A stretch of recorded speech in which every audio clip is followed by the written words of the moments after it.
datang di podcast Bang Jack Lawyer. Hari ini kita akan ngobrol-ngobrol santai. Kita kedatangan dua narasumber hebat. Yang pertama ada Bapak Dr. Joko Prasetyo SSI SHMH. Beliau pengamat sekaligus akademisi dan juga praktisi hukum. Nah, narasumber kita yang kedua yakni Bapak Dedi Fauriza Rosadi, SPD MPD MPhil. Beliau dari jurnalis sekaligus akademisi. Selamat sore Mbak Firna, selamat sore pemirsa setia Jack Lawyer Advokat podcast ya. Nah, kawan-kawan, kita hari ini akan ngobrol terkait pidato presiden. Yang pertama, Pak Dedi, bagaimana tanggapan panjenengan terkait pidato Bapak Presiden yang diharlah PKB ke-28 kemarin terkait Londo Ireng, Pak? Oke, berat nih. Karena yang kita bicarakan nih seorang presiden loh ya. Ini bapak negara ini ya.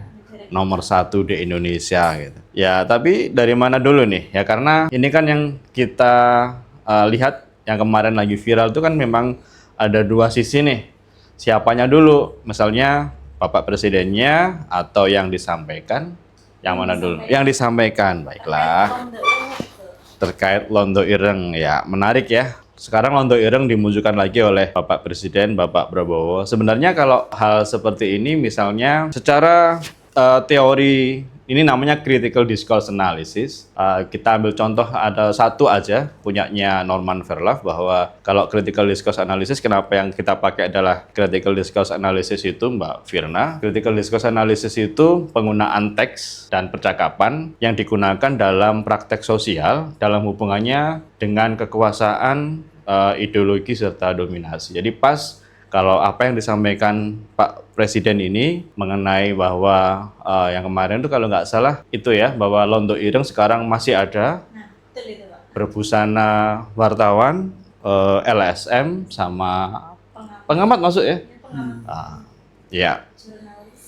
Jadi kalau menurut Norman Verlof itu ada dua faktor dari sebuah tindak tutur. Yang pertama adalah penuturnya, yang kedua kalau dalam bahasa kita adalah pitutur atau apa yang disampaikan. Sebenarnya kalau dari sisi jurnalis nih yang mungkin disampaikan langsung oleh Bapak Presiden Prabowo kemarin secara terhormat, bahwa wartawan disebut oleh Bapak Presiden ini sangat terhormat bagi kami sebenarnya. Tidak ada masalah pada apa yang disampaikan sebenarnya. Orang bicara sah-sah saja sih ya.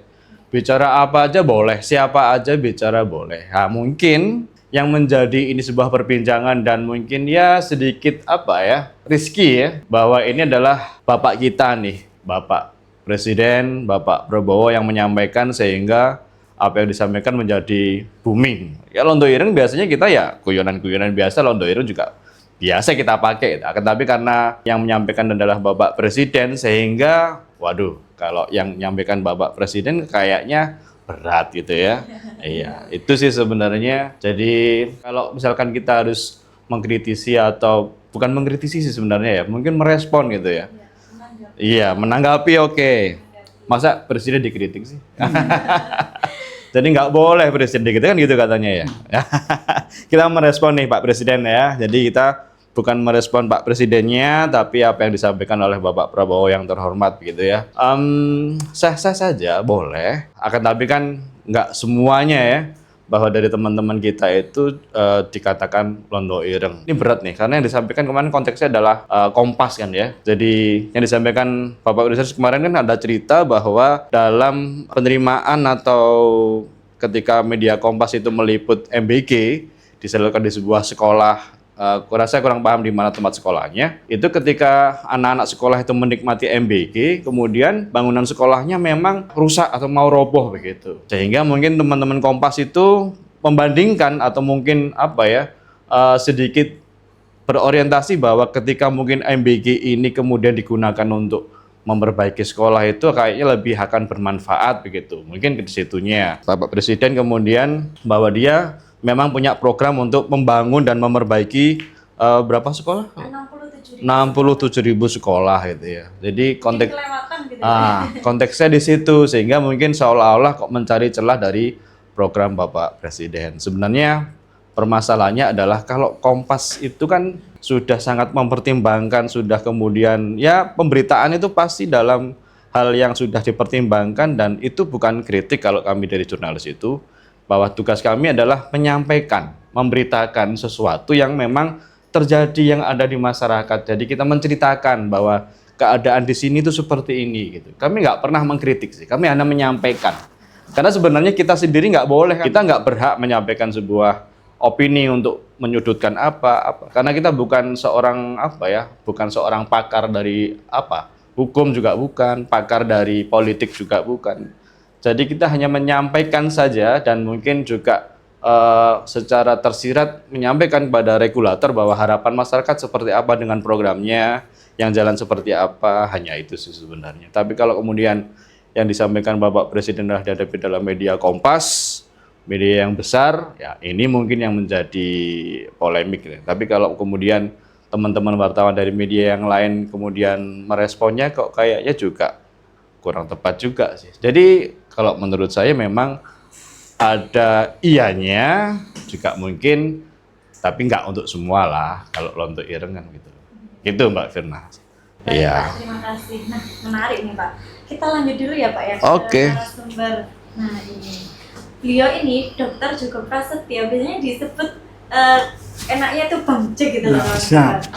Bang Jack. Nah, kali ini saya mau tanya nih terkait tanggapan panjenengan terkait pidatonya Bapak Presiden yang di Harlah PKB kemarin, itu seperti apa menurut panjenengan dari sisi pengamat seperti itu Bang Jack? Oke, saya salam dulu ya kepada teman-teman di Bang Jack Lawyer. Salam Kang Jack, salam keadilan.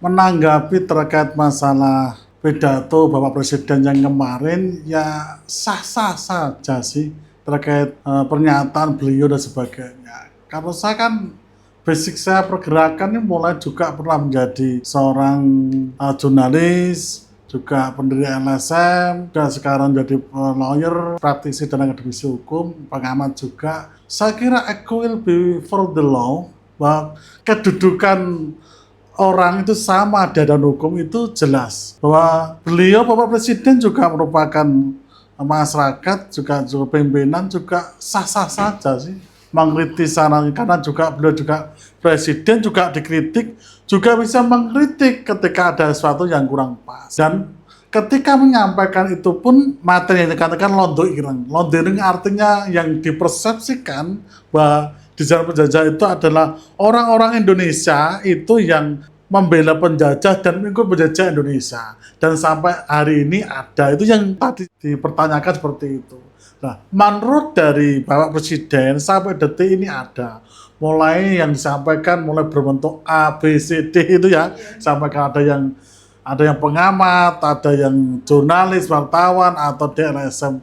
Ya, itu pengamatan beliaunya. Apakah sang presiden juga tidak boleh mengamati masyarakatnya? Jadi bentuk kritisi juga, bentuk jadi evaluasi juga ketika menjadi seorang LSM bagaimana, menjadi pengamat bagaimana, menjadi jurnalis bagaimana. Kalau saya sih seorang pengamat, bahkan saya juga pernah menjadi pemret redaksi suatu media, ya saya kira tidak ada masalah. Justru ini memantik orang-orang yang benar-benar musuh negara itu mulai kelihatan. Dari sini mulai kelihatan siapa yang musuh negara itu kelihatan. Baru dipancing oleh Pak Prabowo terkait masalah statement londo ireng. Padahal kalau kita di diskusi di warung kopi biasa bercanda londo ireng biasa dan merasa tidak ada masalah juga sih ya. Kalau ada yang merasa tersakiti, tersinggung, ya perlu dipertanyakan lagi. Kalau menurut saya bukan masalah apa ya, sah-sah saja sih. Selama itu tuh bahasanya ini menjadi evaluasi bagi teman-teman, kawan-kawan jurnalis juga dari media, LSM, pengamat juga akan juga merasa kalau memang yang disampaikan teman-teman jurnalis secara fakta, yang disampaikan oleh LSM itu juga fakta, yang pengamat juga fakta, terus saja mengkritisi negara, mengkritisi presiden tidak masalah. Buat saya mengkritisi presiden juga tidak masalah. Presiden pun memberikan statementnya juga tidak masalah selama itu fakta. Ketika Bapak Presiden mengatakan, oh ada contoh ini yang disampaikan Om Ded ini, saya juga kurang paham tadi. Ada yang menyatakan langsung media A, nah, ini ya saya kurang paham juga. Yang saya tahu kemarin itu mencoba mencarikan suasana. Kan presiden kita itu kan berusaha mencarikan suasana tadi forum-forum seperti itu. Saya kira sah-sah saja sih. Baik, terima kasih Bang Jack. Jadi gitu ya kawan-kawan. Ini lagi hangat-hangatnya dibicarakan di publik terkait pidatonya Bapak Presiden. Jadi sah-sah saja seperti itu. Nah,